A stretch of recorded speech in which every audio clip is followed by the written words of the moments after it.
प्रदेश के समस्त शिक्षामित्र भाइयों बहनों, मैं जितेंद्र शाही 23/5/2020 का ऑडियो आपके बीच में प्रेषित कर रहा हूँ। उम्मीद के साथ कह सकता हूँ आप जहाँ भी होंगे, जैसे भी होंगे, अपने परिवार के साथ सुरक्षित होंगे तथा विद्यालय में पढ़ने वाले लगभग 1,80,00,000 बच्चों को भी सुरक्षित संरक्षित करा रहे होंगे। सोशल मीडिया पे कुछ दिनों से बहुत तेज कुछ खबरें वायरल किया जा रहा है और इतना तेजी से वायरल हो रहा है। कुछ विधि विशेषज्ञ और मर्मज्ञ ज्ञान देने वाले लोगों से, जिससे लग रहा है कि 1,37,000 शिक्षा मित्रों का कोर्ट अपडेट, 1,24,000 शिक्षा मित्रों का कोर्ट अपडेट, टेट पास शिक्षा मित्र के डबल बेंच के कोर्ट अपडेट और सारे अपडेट को मिला दिया जाए तो परिणाम क्या रहा? शून्य। इस नाते सभी शिक्षा मित्र भाइयों एवं बहनों से कहना चाहता हूं, इन विधि विशेषज्ञों से दूर हो जाओ, विशेषकर नॉन टेट वाले। जो टेट पास शिक्षा मित्र भाई बहन हैं वो लड़ रहे हैं, बहुत मजबूती से लड़ रहे हैं और सतत प्रयास करें, प्रयास ही सफलता की कुंजी होगी। लेकिन कोर्ट अपडेट ग्रुपों में शेयर न करें, ट्विटर फेसबुक पर शेयर न करें।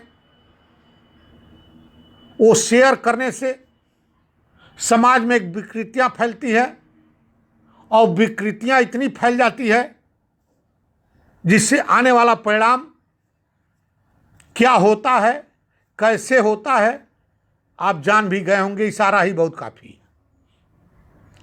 उन लोगों से जो टेट पास शिक्षा मित्र भाई हैं, जो मुकदमा लड़ रहे हैं, अच्छे तरह से लड़ें, कोई दिक्कत नहीं है।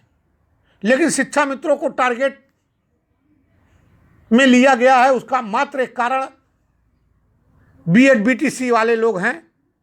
और बीएड बीटीसी जो 40-45 में पास हैं कटाप में, वो पीछे से लगे हैं, आप ही के साथ हैं। लेकिन टारगेट केवल शिक्षा मित्रों को बनाया गया है।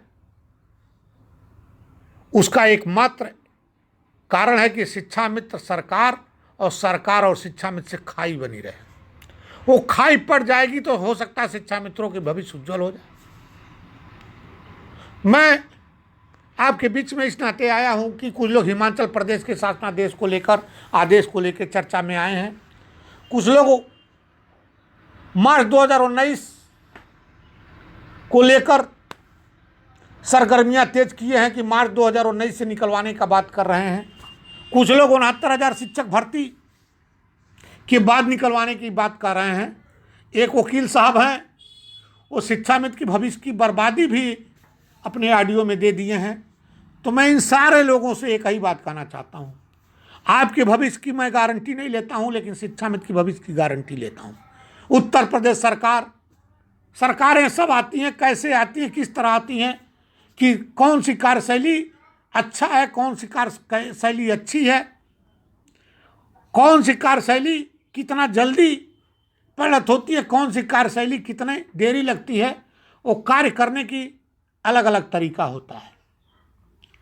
कभी भी उत्तर प्रदेश सरकार शिक्षा मित्रों की भविष्य बर्बादी की बात नहीं किया, जबकि शिक्षा मित्र के कुछ विधि विशेषज्ञ, कुछ मर्मज्ञ ज्ञाता लोग बर्बादी का भविष्यवाणी जरूर करते गए।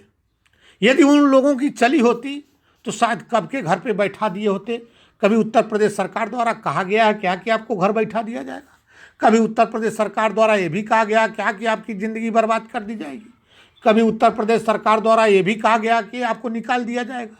कभी उत्तर प्रदेश सरकार द्वारा ये भी कहा गया है कि मानदेय नहीं दिया जाएगा?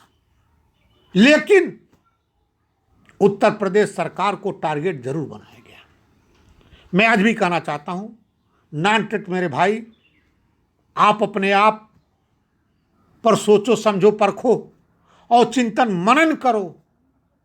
इन विधि विशेषज्ञों से दूरी बनाकर, इन विधि विशेषज्ञों की बात जब तक सुनोगे तब तक बर्बादी होती रहेगी।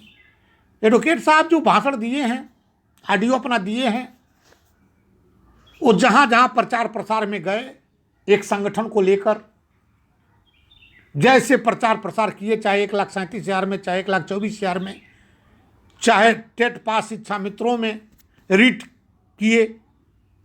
मैं नहीं कहना चाहता 1,37,000 1,24,000 में परिणाम आ चुका, आप जानते हैं। टेट पास शिक्षा मित्र जो पदाधिकारी लड़ रहे हैं वो लड़े, लेकिन उन एडवोकेट महोदय से दूरी बनाकर जिसमें वो हाथ डालते हैं उसमें विफलता मिलती है। उनसे करबद्ध निवेदन करना चाहता हूं कि शिक्षा मित्र की भविष्यवाणी भविष्य बर्बादी का न करें, वो अपने भविष्य की बर्बादी की बात करें। शिक्षा मित्र का भविष्य आबाद होगा, कैसे होगा, उसकी शासनादेश जारी हो चुकी है और जो भी कुछ शासनादेश है उसी में निहित है। और आने वाला शासनादेश आएगा तो आपको पता चल जाएगा कि जो शासनादेश जारी हुआ था उसमें शिक्षा मित्र का भविष्य उज्जवल था कि नहीं था, बखूबी पढ़ लेना।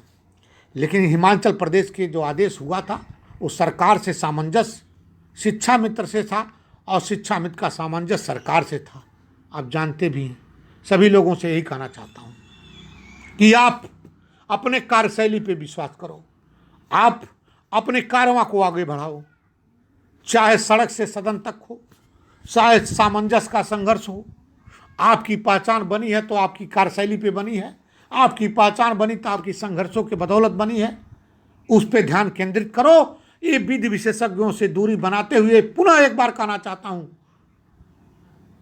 कि इन विधि विशेषज्ञों की जहां भी कोई पोस्ट आवे वहीं उस पोस्ट को काउंटर करो, ग्रुपों में शेयर न करो। ये आपकी उपलब्धि होगी, आपकी भविष्य की उज्ज्वलता होगा। ज़्यादा न कुछ कहते हुए एक महारथी नेता आए हैं। नूरा कुश्ती ग्रुपों में चली, व्हाट्सएप पे चली, कुछ दिन टीवी पे चली। एक दिन कहा गया कि मुकदमा किया गया, दूसरे दिन कहा गया मुकदमा वापस लिया गया। समाज में कितनी विकृतियां फैली उससे आप बखूबी जानते होंगे, केवल अपने व्यक्तिगत स्वार्थ के लिए। और व्यक्तिगत स्वार्थ उनकी सिद्धि हो या न हो, लेकिन शिक्षा मित्र को उसमें घसीटने का कार्य न करें, विशेषकर नॉन टेट शिक्षा मित्रों को। शिक्षा मित्र की बर्बादी, शिक्षा मित्र की खाई खोदने का काम न करें। और खाई खोदने का यदि कार्य करेंगे तो ये अच्छी बात नहीं। शिक्षा मित्र अब समझ चुका है, जब कोई भी सफलता मिलती है तो सस्ती लोकप्रियता हासिल करने के लिए कुर्ता टाइट करके आगे कूदते रहते हैं आप लोग, और जब विफलता मिलती है तो जितेंद्र साई को टारगेट बना के पतली गली से घुस जाते हैं।